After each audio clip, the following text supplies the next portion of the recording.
Good afternoon, everybody. Thanks so much for coming. We're really excited to see you here. There's still some seats here.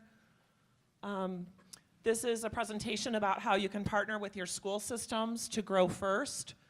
My name is Sara Piper, and I'm a parent mentor with FRC 2834, the Bionic Blackhawks from Bloomfield Hills in Michigan.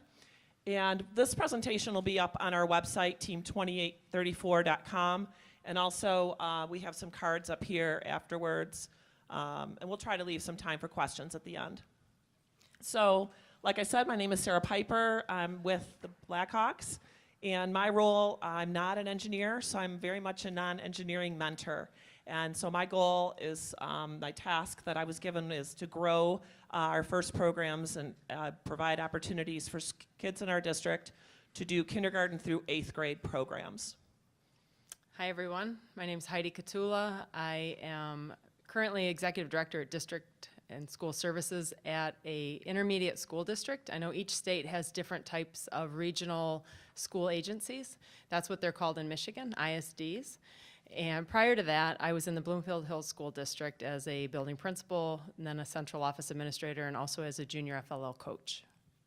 Just real quick, just so we know, how many people are from a school perspective here in this presentation? Okay, great. And how many people are from a more of a FIRST robotics, maybe FRC, FTC perspective? This is great. It's like a partnership. We have almost 50-50, so it's awesome. Okay, we'll make sure we cover both sides.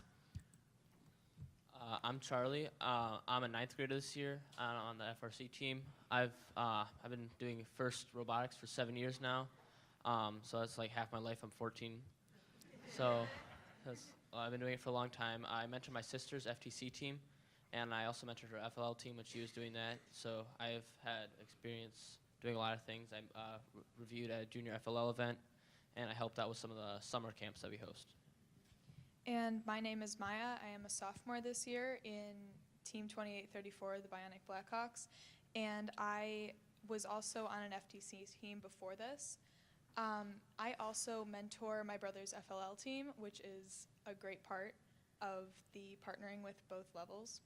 And I was also a referee at the FLL State Championship in Michigan. So just a little bit about 2834. We're in our 9th season, and we are a completely parent-mentored team. Even though this is a presentation about partnering with your schools, we actually don't have, it's not a class or anything like that from a FRC standpoint. We started with 8 students 9 years ago, and now we have 38 this season, so we've had some nice growth. We're very honored to be the Michigan State Chairman's winners in last year and this year, and actually we also partnered with 33 and 469 to win the Michigan State Championship. So we've had a great year, and really what drives our team, what we use to just focus everything that we do as 2834 is our motto, which is learn, serve, grow. And we use that motto to help us focus and determine what we do in terms of all of our outreach programs. And the kindergarten through 8th grade partnership is one of the things that we do under learn, serve, grow. And here's a picture of the Blackhawks. You probably have seen them today. So I'm going to tell you a little bit about our school district. That's one question people have when they're trying to figure out how do you develop the capacity. And so roughly this year we have about 5,500 students, and 6% of those students are involved in robotics at the various levels. This is the configuration of our buildings. We've closed a couple buildings, and this is where we currently are now. We have some strange grade spans, and so we have a K3 building in one place, we have a 4-8 building in another place, we have 5-8 buildings, and then we have the traditional 9 through 12 at the high school. But one thing that we've really strived to create and provide access to is to have a team in every building. So this is just an overview of where we're going to go today in this session and what we want to cover. Really, it's a partnership, what we have put together, and providing opportunities to have all of our students in our district have an opportunity to join a FIRST team. And so what the systems and processes we've put in place to enable that to happen. So we're just going to talk through how we market, how we register teams and form them, the financial pieces of things, how we train and recruit and coach our mentors, how we use facilities, the events that we put on, and then Heidi's going to wrap it up from a school district perspective, what's the benefits from the school. So this is where we're going today. So really, 4 years ago when I was asked to lead this up, these were some of the questions and the challenges that we were facing. We all know that FIRST is an outstanding program. FIRST pretty much sells itself. We've all had a great experience with FIRST. The challenge is how can we expand FIRST and how can we provide opportunities for all the students to have access to FIRST, and how can we also simplify the process, because it can be very challenging to find mentors. And as an FRC team, we were trying to coordinate this, and I'm a department of one. It's not like we have, I'm a parent volunteer. It's not like we have this huge resource to partner with. So we were really trying to scratch our brain to say, how can we figure this out to do this simply, but have something that's sustainable, and most of all, gives all the kids in our district the opportunity to connect in. It was really frustrating when I was at the grocery store and someone would come up to me and say, oh, you're that robotics lady. Can my student connect in? And I would have to say, oh, I'm really sorry, it's October. FLL season is pretty much, started for the year. So that's really why we wanted to put some of these things in place, to give everybody the awareness and opportunity to connect in. And so from an administrative level, I would have students come up to me, or parents as well, and say, I heard there's a robotics team. I heard that there was an opportunity to sign up, but there was no systematization, to put that in place so that people knew up front when we would be forming those teams, when they could register, and when they had the opportunity to make those choices. And so these were some of the things that we knew were in existence, and we kept hearing these things, so we knew more people wanted access and opportunity, so we had to put structures in place to create that. So what we did is we formed a partnership so that we could have all of our students in our community have an opportunity to join FIRST. And so it took both of us, someone from the school side and myself. So I brought FIRST knowledge to the table, and also behind me is all of our FRC students who are very willing and capable and have a goal of learn, serve, and grow. And then Heidi. And then my part, because I had a principalship at different levels, I knew all the elementary principals, middle school principals, and high school principals, so I was able to bring to them the fact that I know they had students that wanted to get involved, and we wanted to provide access. So we had some teams initially where we had a blended team where 2 schools would be on one team, but again, our whole goal was to try to provide the access for every school. And then having the conversations with the building principals to look at how do we make that happen. And then, as you know, districts have space. We have space that's sometimes not utilized after school. And we also have tremendous systems in place for registration processes as well as marketing. Parents receive most of their communication, at the elementary level in backpacks, in our district anyway. I'm not sure about yours, but then we also have listservs and other forms of communication that we wanted to utilize to get the message out. So Charlie's going to talk a little bit. FIRST looks a little different in Michigan. So go ahead, Charlie. Yeah, so basically we have the typical, elementary school FLL levels and junior FLL levels, but what's the big difference in Michigan is that FTC is only in middle school and FRC is only for high schoolers. So I guess that's the main thing that's different in Michigan than other states and countries. So we just wanted to point that out. So here's a result of our partnership. We didn't set out to have, we didn't really know what was going to happen, but you can kind of see here where we started our partnerships was in this level here. So before, this is the year we launched FTC. Beforehand, we had FLL and FRC. And as we've started our partnership, you can see how we've been able to connect more students into the program and how we've received and had tremendous growth. So this lower bar here, we started with one FRC student, started our first FLL Junior team back in 2013. We now have parents running and mentors, but this is FLL Junior, FLL, FTC, and FRC.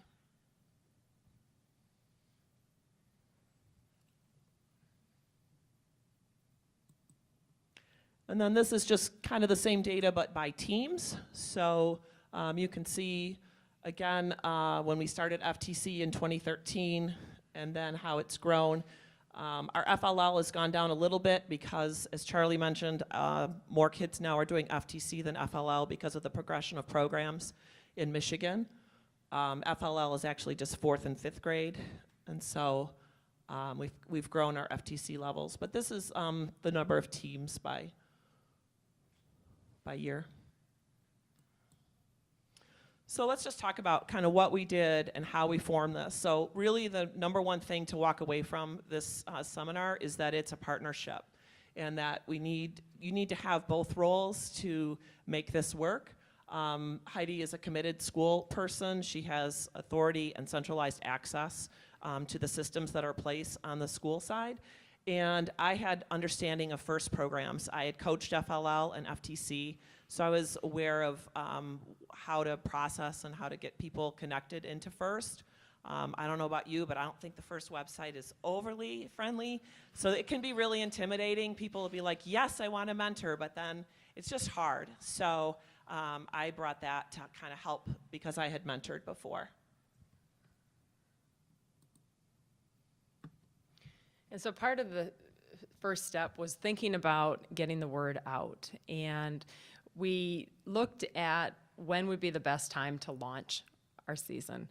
And we had a parent information night, which would usually kick that off. You're going to see that in another slide. And then that night, we would show them some different slides of what the commitment level was for junior FLL and for FLL and FTC. After that, we started launching the registration process. So we'll get into that in another slide as well. But the mentors were critical, and we knew that. As Sarah was mentioning, it is intimidating. If you're a parent that's forming a rookie team, you're not sure what you're signing yourself up for, and you also don't want to fail. As much as the kids don't want to fail, adults have an even more difficult time sometimes with failure. So we wanted to make sure we put the supports in place so that the teams were successful and that the coach was successful. Maya, you want to talk about how we just blast our schools with FIRST? Yeah, we normally every single level of FIRST goes down into the lower level schools to promote FIRST, and we do this in multiple ways. And sometimes we go to school book fairs. We also present the FLL projects in classrooms, as well as the science fair at multiple of our younger grades, like the elementary and middle schools, and our robot demos in FTC and FRC, and also our competition and practicing for our competition in the lower level schools. And we love to do this in all of the levels because the schools, the middle schools and elementary schools, they can see the high school students or the middle school students doing what they want to do, and they're like, hey, I want to do that too. So that's one way that we partner with all of our different schools. So this was one of the first key things that we put in place, and it's our registration process. We knew that we wanted to create something that was simple and sustainable. And so I love FIRST, and I'll probably be a mentor for many years, but I'm not sure I'm going to be doing this 10 years from now. So we wanted to find a process and a mechanism that was sustainable. And so the first thing I thought of is, well, everybody does swimming, everyone does soccer, how do they register? And we thought, oh, we already have that in place. Our community recreation department does that. So again, because I had my partner over here, Heidi, connected to the schools, we were able to walk over to our recreation department, and presto, robotics is now on our website to register. So now any student that wants to do robotics in Bloomfield Hills schools can, in the month of May, register for FLL Junior, FLL, and FTC. And so it's great because you can market it out, and most parents are familiar with the website because typically kids do something through recreation. And it's very, there's many processes in place in terms of financial, security and things like that. It takes credit cards. The school system has the process in place. I don't have to be bonded. I didn't have to set up bank accounts. Again, my department of one, I'm one volunteer. And so the systems and the processes were already in place. We worked with our recreation department and we set up by school, by grade, robotics classes for every level, and we also have an opportunity on there for parents to say if they would be willing to mentor, and that's how we open it up to have students start to register. The first year that we created our partnership, when it came time to forming the teams, we hadn't quite thought about recreation. We started to, and then we thought, we're maybe not ready for prime time. So we started with Google Forms. And that worked pretty well, but we still had people showing up at Sarah's driveway at first thing in the morning saying they missed the deadline and they had a check, and maybe kids would be with them with big brown eyes saying, please take my check, I know I'm late and I want to join this team. So we knew we still had to put some more structures in place to make it a little bit more official, but the Google form was a good first step. It helped us really kind of think about and reflect what questions do we need to ask. The parent mentor piece was one that we continued to refine each year as we continue to know more about what's going to be expected at those levels. So that's been a nice starting point in case you're wondering, how did we get to this? Yeah, and the other big thing is that then everything just comes over in a big download data dump. So I just get a database of all the students that have registered by school, by grade, and then I can start by sorting and making teams from that. So it makes it a lot easier than inputting paper or maintaining, having myself maintain a website. And then I've touched on this before, but in terms of the registration and the finances, so when people are, they can walk into our recreation department and pay by check, or they can use a credit card, and that money is then deposited in a school account. The school has processes and checks and balances on that for those finances. And then what we do is we issue prepaid cards for, like myself, I do all the registration of the teams. I order all the kits at the FLL and FLL Junior level. And so we'll talk about that in a minute in terms of the process. But we have prepaid purchasing cards. So again, it just simplifies all of the processing of issuing POs, purchasing things and then reimbursing and that sort of thing. So that way, it makes it much simpler for the mentor. They come to the mentor training night, they get their FLL Junior kit or they get their FLL kit, and it just helps out, just makes it easier. So really my role, my goal is really to help the mentors get connected, and I kind of call it paint by number. I don't know if you guys remember, maybe you're too old to remember what paint by number is, but what paint by number is you do one step, and then you do the next step, and then you do the next step. And so that's really my role as a district coordinator. That's what I'm walking through our rookie mentors with, because it can be overwhelming. We say, oh, you gotta get your team number registered. Oh, you've gotta make sure you pay. But wait, before you order your kit, you have to do your youth protection, which of course we wanna make sure everybody is safe and the kids are safe. So what I do is I just meter these things out. Every 2 weeks, I'll send our new coaches an email and say, this is your next step, this is your next step, with specific links to the website, and I just take them through the process. And then I help, once they have cleared through, we order the kits and move forward. Back to when Sarah was talking about the registration process. It is nice. The system exports everything into an Excel document. Then it has all of the parent emergency contact information, students' grade level for the following fall, all the critical pieces of information, as well as the school. We still have hiccups, and so that's where she and I will sit down and we'll kind of go through and look at the configuration of teams, as well as when students have a different last name than their parent, and sometimes the parent makes a mistake and enters the wrong grade level. As you know, that can make a big difference when you're forming the teams, whether it be a FLL Junior or FLL team or so forth. When we're talking about the teams being formed, we have had times where we engage the building principal because we want to make sure that we're putting student teams together to be successful. At the elementary level, students work a lot on self-regulation skills and how they process and move forward and deal with sometimes conflict. That can be an area, I know in some of the different sessions that we've attended, how do we help students through that in a positive way? Not necessarily doing it for them, but mentoring them through that.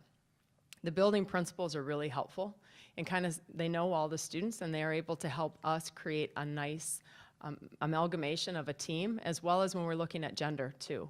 If we have only one girl out, we want to try to see, is there more girls that we might be able to tap to come out, or is that young lady strong enough and has the perseverance that she'd be fine on a team of 6 with 5 boys. So those are good conversations to have at the building level. And then, of course, the district level, we want to make sure every student that's working with parents, those parents have gone through a background check. And so we're really pleased with the process that FIRST has in place. But that's also a process that we want to make sure that we're managing. It also doesn't always work out perfectly. We don't always have the number of mentors we need. Surprise! So sometimes we'll have a cluster of, 3 or 4 students or 7 or 8 or 9 students at a school, and we don't have mentors. And so it's really great when we can reach out to the principal of the school and say, I have this cluster of students that really wants to do FIRST. How can you help me recruit mentors? Are there parents, of this cluster of students? Who do you think might work together? How can you help me connect in? And most of the time, we are able to get a team to go. I can't say that on my 5 years of doing this that we haven't canceled a team, but we really work hard to try to have everybody that wants to do a team connect into a team. And so by having the school resources, it really helps us to recruit mentors. And the building principals know their parents. And so if we see no one has stepped forward to be the mentor, we reach out to the principal to say, out of these groups of parents, which one would you recommend that we start with, to see if that is an option. Or do you see someone coming up the pike that will be a coach probably in the subsequent year? Is there a way to tie them into that? The kits, it is nice. We're at the point now where Sarah and another person have we call it a purchasing card, a P card. That was also a work in progress. And so prior to this past year, I think was the first year with the P card, Sarah would come to my office. I would give her my P card because I was a district employee, and she'd put it on that or my assistant's P card. But a lot of it was just educating the school district on what is all consisted of in ordering these kits, and the time commitment, as well as, okay, they're live, they're available now, we have to do this today or tomorrow. And so with those urgencies, meeting with our finance department and then talking about what can we do to make sure that we're getting rid of the barriers so that we're making sure that this process is effective and efficient. The coach training night is something that we've added as well, which is really helpful as we're having more parents come on. Again, kind of showing them and then connecting them with each other to form some support so that when there are questions, the We Do was new this year, and many of the FLL Junior parents, we had a group of emails going around and parents were asking, I'm having trouble with this, I'm having trouble with that. So just connecting all of them together so that they have a go-to person. And also, with us now having 49 teams, it's a lot to put on Sarah. And Sarah's done a phenomenal job. I don't know how she hasn't gone crazy dealing with all these parents, but it has helped kind of fragment it a little bit because it does. It gets very, junior FLL, it's not as stressful. At least it shouldn't be. But FLL and FTC start getting much more stressful if you can't get the resources you're looking for. The team meeting space, we talked about that a minute ago. Some of our schools, as I mentioned, we've closed a couple because of declining enrollment. And as we've gotten our consolidation plan together, we still find buildings that may have a classroom open. And so we have one building that right now houses an FLL room, and the teams that are at that elementary school use that room, that classroom, for that designated space after school. And once again, we have a system in place at the district level to organize who's using that space when. And so it's a nice way to provide support so you're not in someone's garage, you're not in someone's basement. I mean, those are always lovely as well, but parents are also looking for another opportunity to have it somewhere else, especially if they could do it right after school. That's always nice because then the parents can come perhaps an hour later. We also have explored at the FRC level the same thing, and we have ongoing conversation about how to support our students in that. Go ahead, Charlie. You can talk about lesson modeling. So basically, my dad is when we were doing when my sister's on an FTC team right now, and I'm on the high school team. So basically, my dad is kind of the programming mentor, I guess, but he was also the lead mentor of that team. So it was hard for him to be able to mentor the kids on his team about programming and also mentor the whole team and conduct meetings and that kind of thing.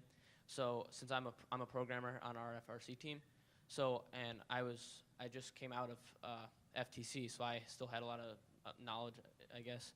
So I was able to, when I was helping out there, I was able to go in and take the role of that programming mentor while my dad was conducting the meeting or that kind of thing. So So that's part of the reason we're using our FRC students to, we don't have 7 programming mentors.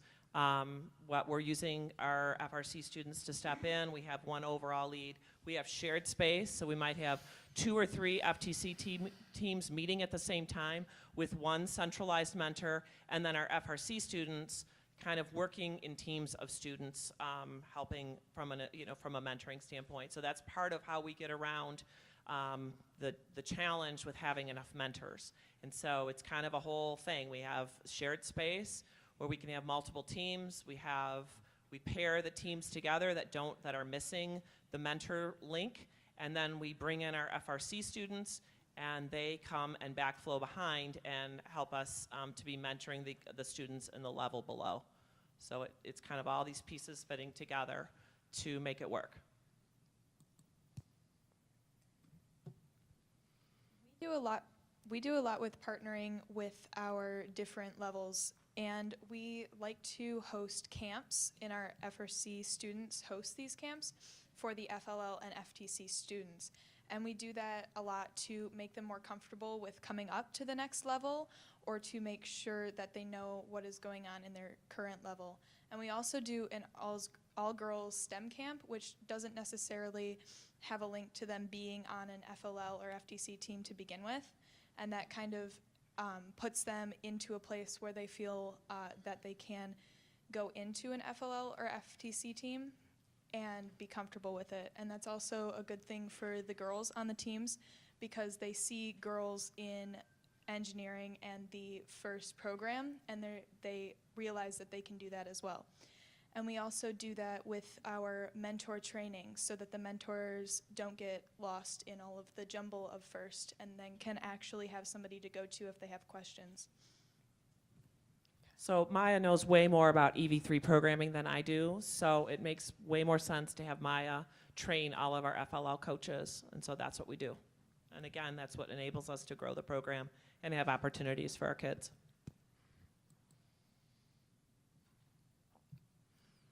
You want to talk about either of you can talk about the other types of mentoring that we do? Yeah, early in the season for FTC and FLL teams, we host Saturday morning drop-ins, I guess, where teams can either send mentors, which is typically what happens, or some students can come, and we do lessons on various things. Like when I first started doing FTC, I went to one about CAD, so that was interesting, because it allows students that are just coming in, and mentors that are just coming in, to get experience on things that they might have not even heard of before, which is taught by kids who actually have been working with it for multiple years.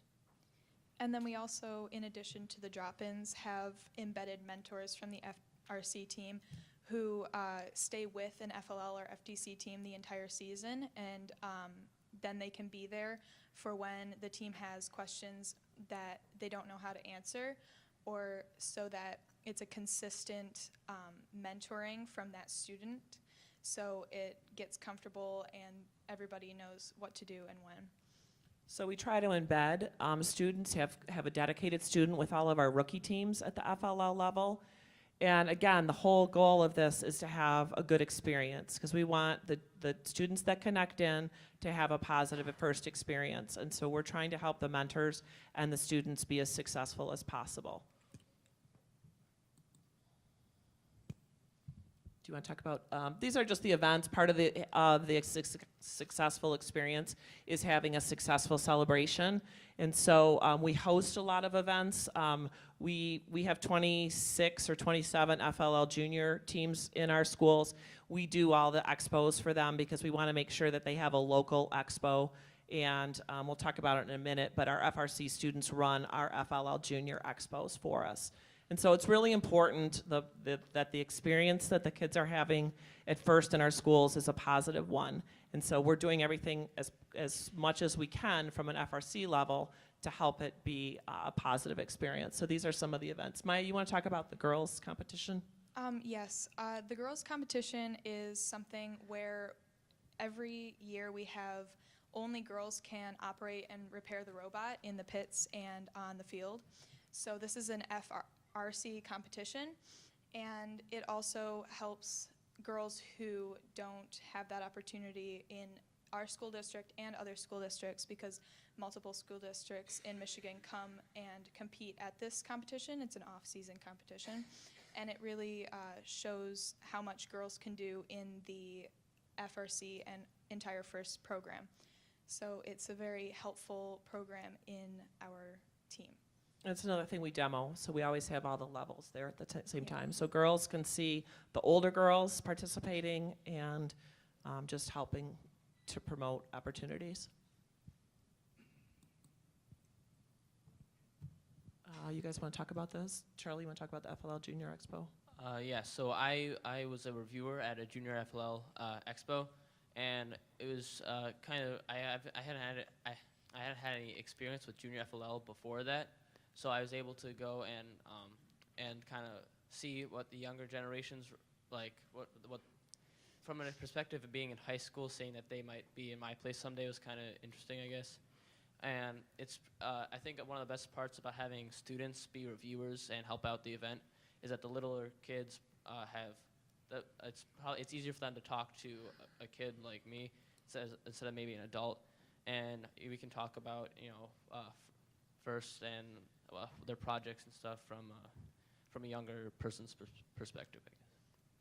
And then also at the FLL State Championship, which I'm about to talk to, we have this Junior FLL Expo, and that makes sure that the students from both the FLL and FLL Junior levels are both competing together and making it all nice and like a community.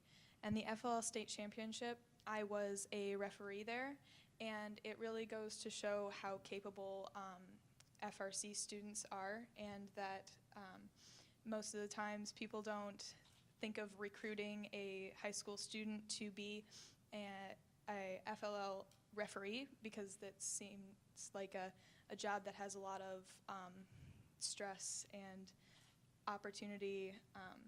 And the FLL State Championship, when I was a referee, it was very nice that the students could see that I was a high school student being their referee, and it made them much more comfortable and wasn't as intimidating with making sure that they prepared the robot correctly. And what were some of the things we put in place so that we made sure from a quality perspective that you guys were capable of doing this role? Yeah, the students who were referees at the championship went through a training process, and we came in after our meetings and during our FRC meetings to train and make sure that we knew the rules and didn't have any disputes about what the rules said. And we also did tests about how the field works and how to reset it and make sure that it's a very quality controlled experience. So again, using our FRC students is a way for us to be able to plug in and manage this growth, because we don't have necessarily all the adult mentors that we need to plug in to help them be successful. The benefits, I think, to the school are huge. Part of the problem, though, is communication and understanding and learning about the FIRST program. And so that was my role in the district, to communicate that with the building principals as well as the classroom teachers. You know, we still have a ways to go. I think we think robotics lives and breathes pretty strongly in our schools, and every now and then we hear from a student when it comes registration time that, I didn't know you had robotics, or at the high school, I didn't know you had robotics. And so obviously it's not ubiquitous. We still need to continue to work on making sure that our parents know that this is an option in our district. But in that messaging comes the authentic application. As we know as educators, we're not teaching students and doing our best job if we just stand and deliver to them. But when we give them an opportunity to play and to tinker and to try to solve and innovate, that's where they start learning and retaining the information long term. We're still doing a lot. We have a lot of discussion about how to come back to the schools to kind of show them the learning that the students do, because even though the kids are there and the kids are telling their teachers and their classmates about what they do on the weekends or how they practice at night, the teachers still don't really know until they see it. But the kid's voice helps tremendously. The rigor and relevance, Again, this is taking the application and making it on a whole new level. I was in an educator session this morning, and I see some of the people who were there, and it was a wonderful quote that was up here this morning talking about how one student saw that he could build a robot at the high school level, and he thought, if I could do that, what can't I do? You know, what other things can I build to accomplish in this world? And that's where it stems from. Again, the influence and the connections. We try as much as we can to have an integrated approach to our learning for students. We don't work in life in silos. We don't do math and just do math and then go on and start cooking. We use math in cooking. And we use things across disciplinary, across all of our experiences. And so trying to make connections to the different core areas, and that again is communicating and kind of leading our teachers to understand what robotics is and how it works. We've seen a tremendous increase in our computer science offerings in the district. We knew that if we had these robotics programs coming up the pike, we needed to make sure that we were offering classes at the high school because the students would be coming out of FTC ready for the classes. And so the first year we put it on the course selection sheet, over 100 students signed up. And so we filled 4 sections. And we know computer science does this, you know, that back in the 80s, computer science was really, that would be 1980 for some of the younger people in the room. It was a hot field at the time, and now it's back up. And so we have to seize the moment, and I think we need to make as many connections as we can. People hear STEM, they hear STEAM, but they want to see what does that look like, and how are you assessing that, and how are you able to demonstrate growth? And so we still have work to do, but we're trying to make those connections as much as we can. So some of the things that we really set out to accomplish that we want to highlight is the no more word of mouth. We really try hard to get the word out. I know our listservs are already promoting the kickoff, which will be on May 4th. The registration process will start May 5th. And so we try as hard as we can in the district to make sure parents are signed up for our communication listservs. We try to make sure they go out on the same day every week so parents know to look for them. It's still not perfect. We know some parents don't read them. So then comes our best advocates, which are these guys. These guys are out talking about it's that time again, and then we hear other kids say, I want to be on a robotics team. And I know my own children have said, Mom, it's that time again, it's time to register. And I'm like, yes, yes it is. And so we just have to continue spreading that. And as parents in the district, we also do that because we know if we give a child an opportunity to be on one of these teams, they're going to grow. They're going to learn something, whether it be that they're on the technical end or they're on the communication end or the innovation end, but they're going to learn. The access, equity, and diversity, we want to make sure that all students have access, and that's not just lip service, but that we're providing them an opportunity to be a part of this process and to be a part of these teams. We want to celebrate and promote diversity as much as we can because life is about differences. None of us are the same. And so how do we promote that and support that with our students? A systems-based approach. Our next step will probably be more outcomes-based and measurement. I mean, that's something we always look for when we're trying to secure grant funds or other types of things. Looking at the sustainability as well as the systemization of what we do. But I think we've come a long way in a very short time. The others kind of speak for themselves, but we've come a long way in providing access and opportunity in these different areas as well.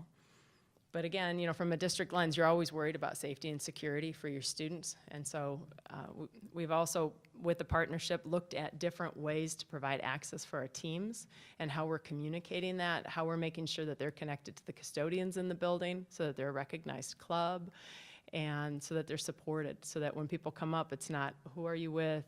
Are you supposed to be here? It is, we are here and we could use your help and we want to partner together. And I think even with the custodians, they've really been surprised and amazed at what our kids have been able to accomplish.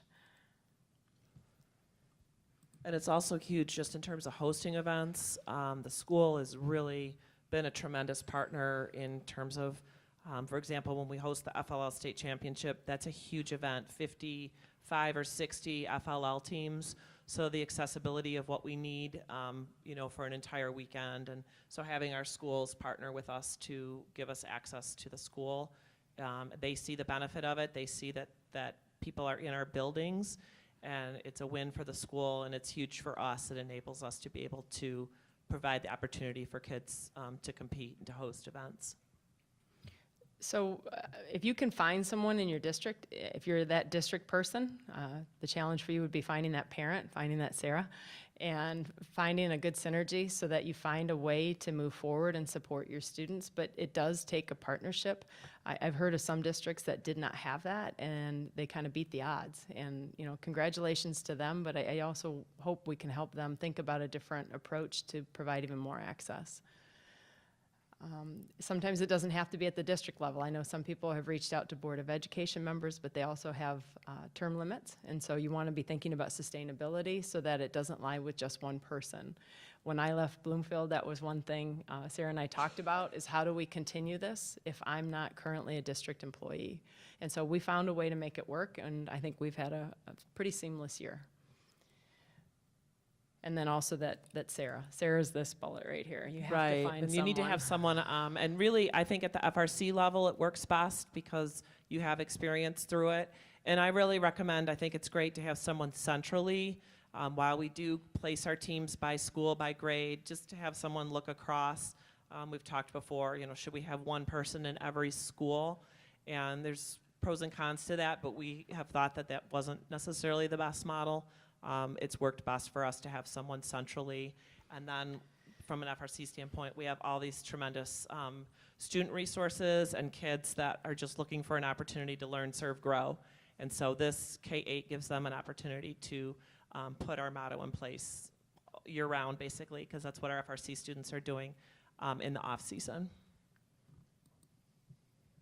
So this is just a picture of all of our teams and people and connection points.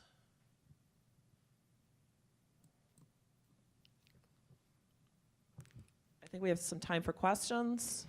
I'll run around with the microphone because I know it's sometimes hard to hear. Or you want to do it? You want to take half the room and I'll take the other half? I think back here is one. My first question was, it's kind of a two-part question. So you said something about, I'm a teacher, I can talk. I teach high school. I can project, I promise you. Do you charge your students to be on your team? Yes, we do. It's just like soccer or baseball. They Okay. are charged to join a team. So your school has like pay to play for sports? Yes. Heidi, you want to answer that piece? We have pay to participate for athletics and for clubs. Because the district does not pay any stipends for any robotics coaches, the students are not required to pay to participate for the district level.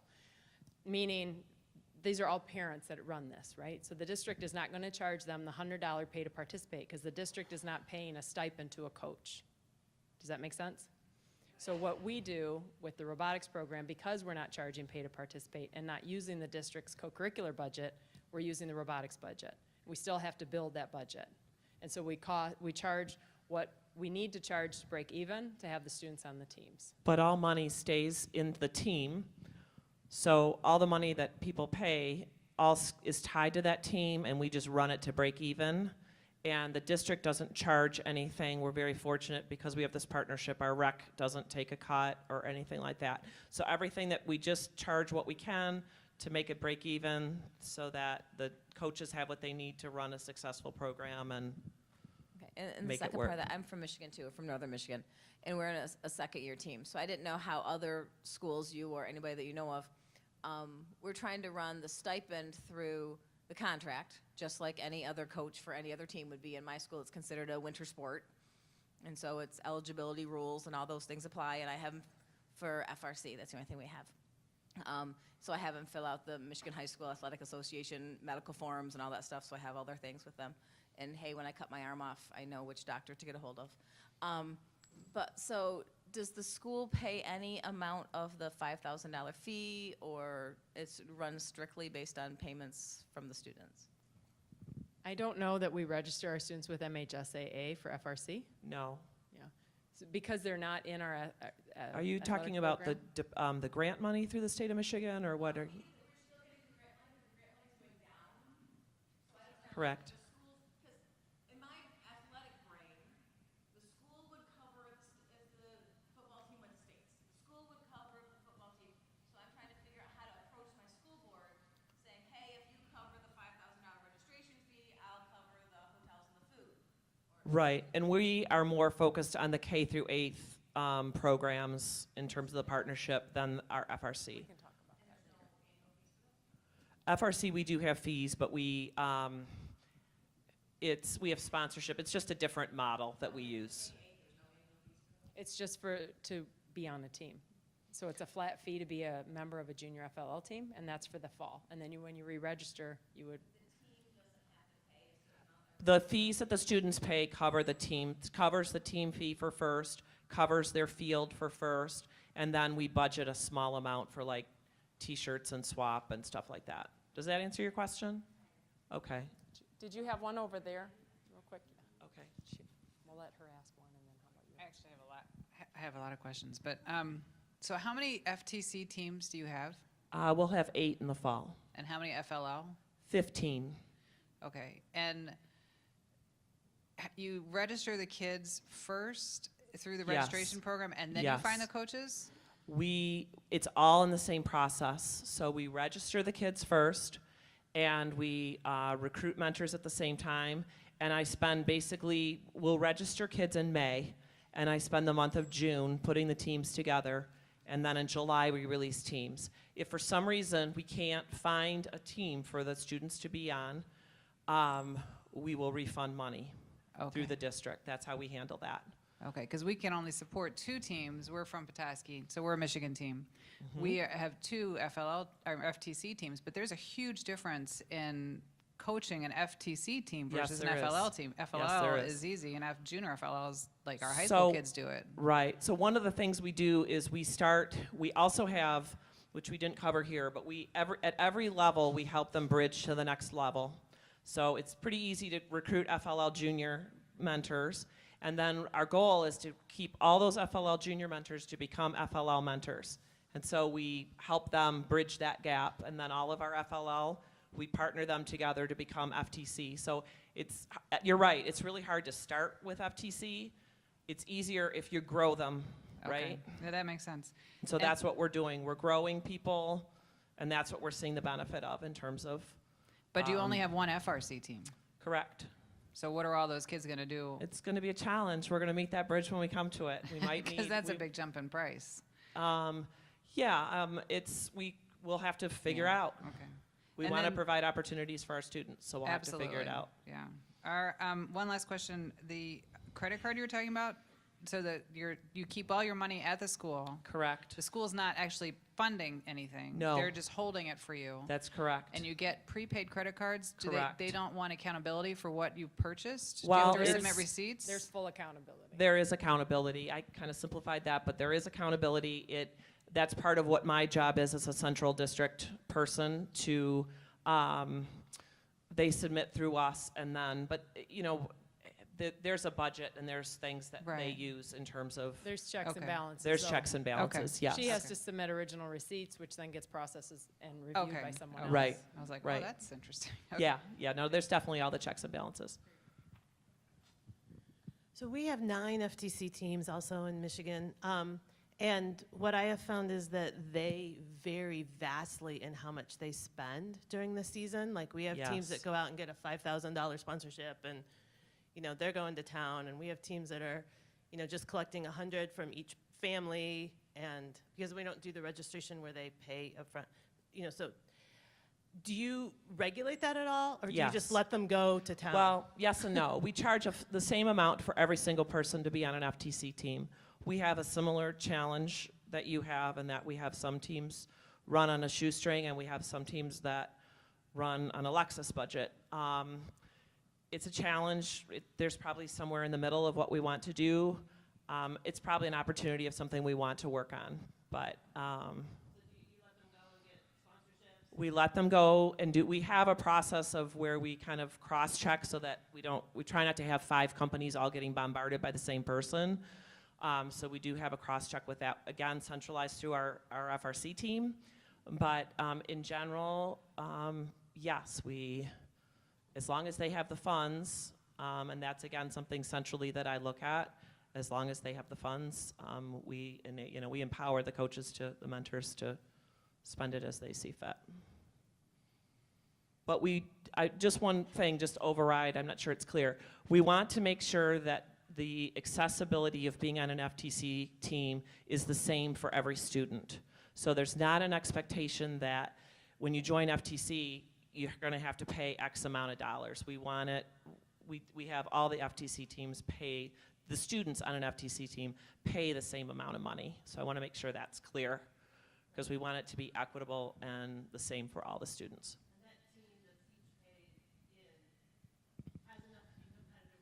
We think so, yes. We're very fortunate to be in Michigan. There's grants and things like that to get started. So that definitely helps. So do you ever run into the problem, though, with students who don't have the money to pay for the registration, if you're concerned with the, access Yes. for everyone? Because I know our district is runs the gamut between very poor and not having a problem financially. So it's always a problem. Our district then doesn't allow us to charge because of that. And so it puts a lot of pressure for fundraising. It's an enormous pressure. I don't know if you Yeah, had to deal with fortunately, that. that is a lesser of a concern for us. We do, we're very fortunate in Michigan to have grants available. We even have grants at the FLL Junior level from our state, actually. So that is helpful in terms of accessibility. So we're very fortunate there. Well, we have the kits and everything owned by the school. They're not owned by the team. So we're trying to be as resourceful as possible. We loan out our EV3 kit and we take it back. We're doing the same thing with our We Do kits, which is where a lot of the funds, the cost of running. Again, this is K-8. This is not FRC. FTC is a little bit more challenging, but even then, our FTC, that's a team tied to a school, and that is the school's, kind of like the school's property, if you will, if that helps at all. And from a district level, so pay to participate, we have had waivers where parents have indicated that they qualify for free and reduced lunch. We have a whole different process in place when they ask for a waiver. We've had that come up at the K-8 level, and that's an individual conversation, but it hasn't been substantive. There's not that many. Also, Ford, GM, some of them have grants as well that we apply for. When there's employees Yes. who are parent mentors, we've applied for those. The district is 11% overall. It's very low.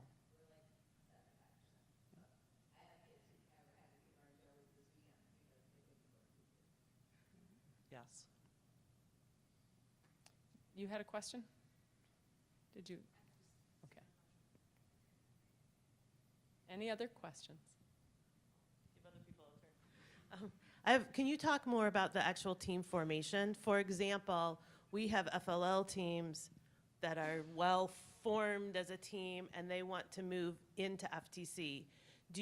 When people register, do you throw them all up in the air and reformat teams every year, or do you allow them to create a history? Or Typically, we allow them to stay together.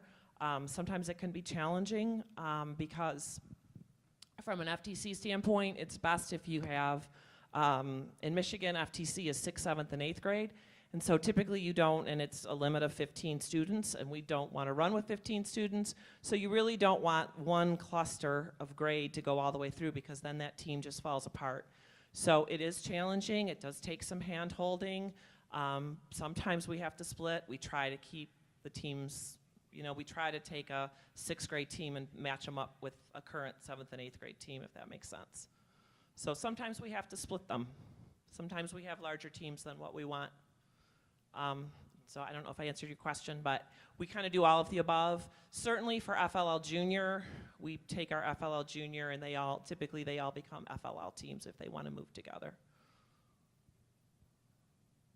Other questions?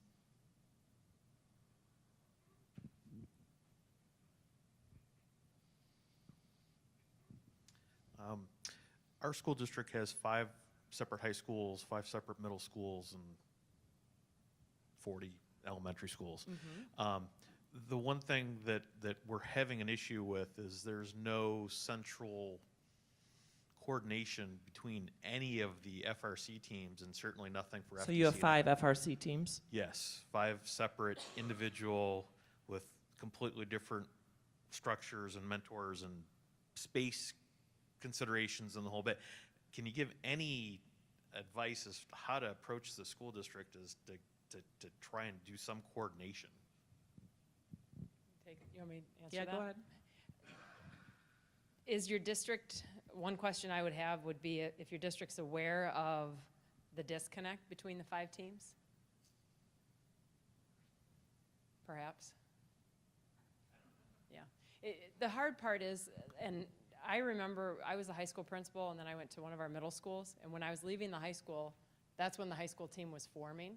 And so when I got to the middle school, I heard about some teams. And I was like, ooh, some of my kids are involved in this team. I want to learn more about it. I want to make sure the parents have had a background check. I want to know more, and I want to be able to say, you know, how was the competition last night? Where's your trophy? What can we do? But it is hard starting that conversation if you don't have that conversation going on at the district level. So then once I moved to central office, I started looking at the other buildings and saying to the principals, do you know how many teams you have? Do you know how many of your kids are on these teams? They didn't know, and I said, well, let's put a system in place so we can support these kids and we can put more access together. We were fortunate. We have just the one high school team. We do have another school in our district that has another FRC team, but they're a lottery-based, application-based process to get into that school. But even between the 2 teams, there's a lot of collaboration because that's the first way, right? Do you So- have specific schools that feed up to your school?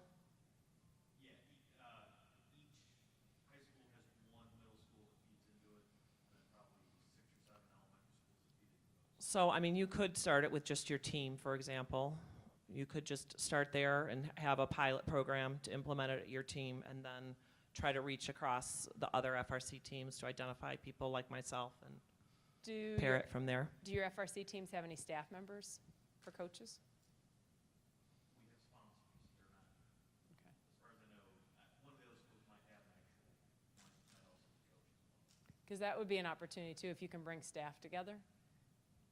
Because there is a lot of, you can just do more, right? When you work together, you can do more. And when you highlight those opportunities the right way and you keep trying, it gets there. Other questions?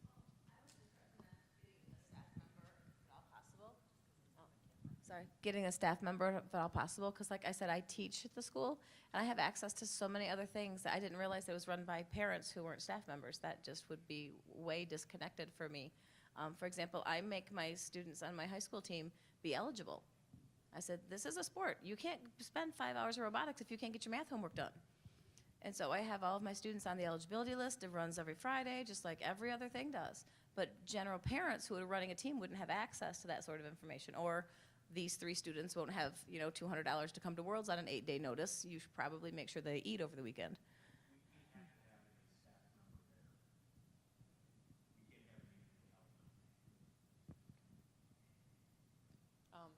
Right in front of, 2 more over there. Yeah, I know we're kind of close on time, so if, we're welcome to stay here as long as you want, but if you need to move on, feel free.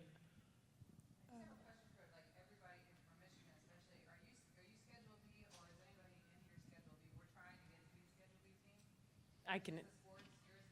So, she's talking about the co-curricular contract. Schedule B is what some districts call a co-curricular contract. Who in here, district-wise, pays stipends for robotics?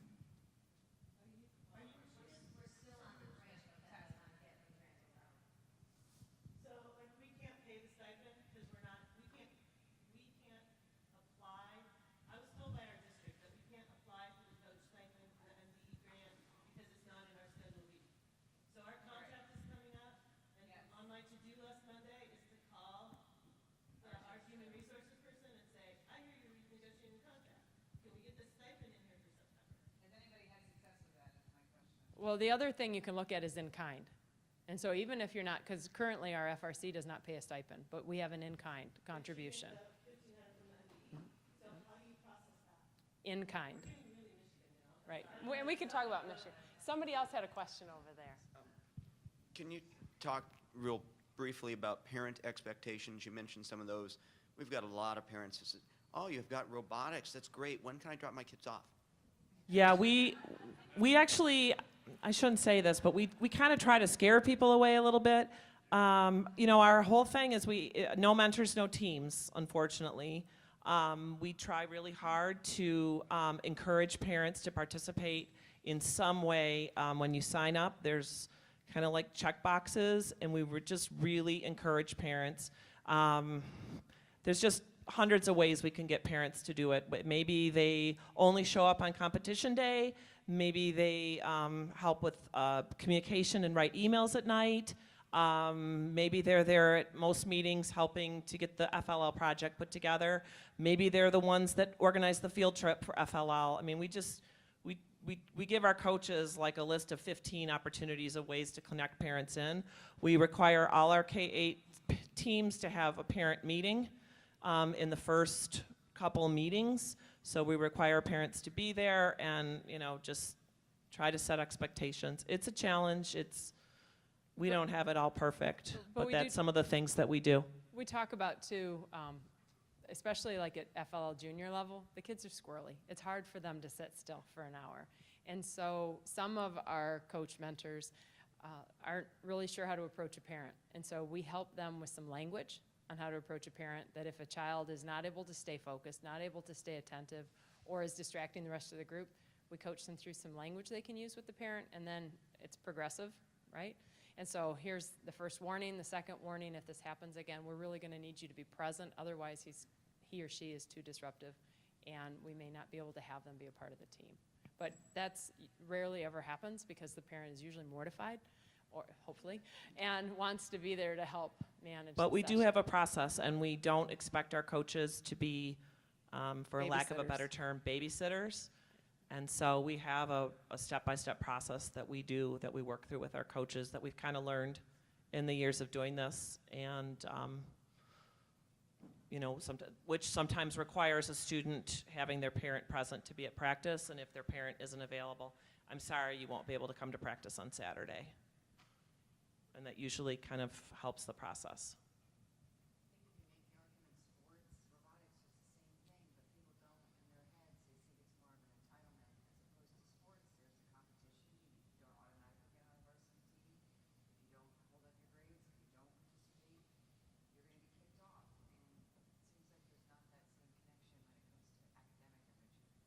Yeah. Any other general questions from the group? No? Thank you. Oh, one more. Okay, so speaking as an alumni whose parents weren't really involved with my journey through first Yep. robotics, or at least the first portion. Yep. I'm now in part 3. But how do you get parents who aren't really involved in their kids, like you know, hey, when can I Right. drop my kid off? How do you get those parents more involved, or parents who are intimidated because it's robotics? Sure. Because I come from a really small town, so our parents are like farmers, blue collar workers, and they see robots and they're like, no, that's for the geniuses. I don't want anything to do with that. Let the kid go do the thing. Yeah, we obviously we're trying to get all the students involved, whether their parent is, you know, the exact fit to be the ideal mentor or not. So we're really trying to provide opportunities for all the students. And it's really just trying to connect with the parent with what they feel like they're comfortable to do, to some way give back to the team. We're not perfect. There are absolutely teams where we have a high percentage of parents that don't, you know, participate as much as what we'd want them to do. It's something that we're working on. We certainly don't want to turn away a student because their parent doesn't want to be involved. Unfortunately, we can't have a team if we have 10 students whose parents don't want to be involved. Okay. So it's kind of a mix. And we just are trying to encourage the parents to do something to connect in, to see it's not so scary. And there's roles for everyone.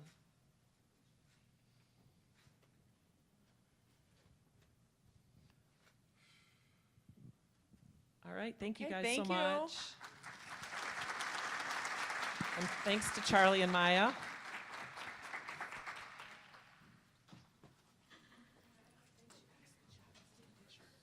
Yes.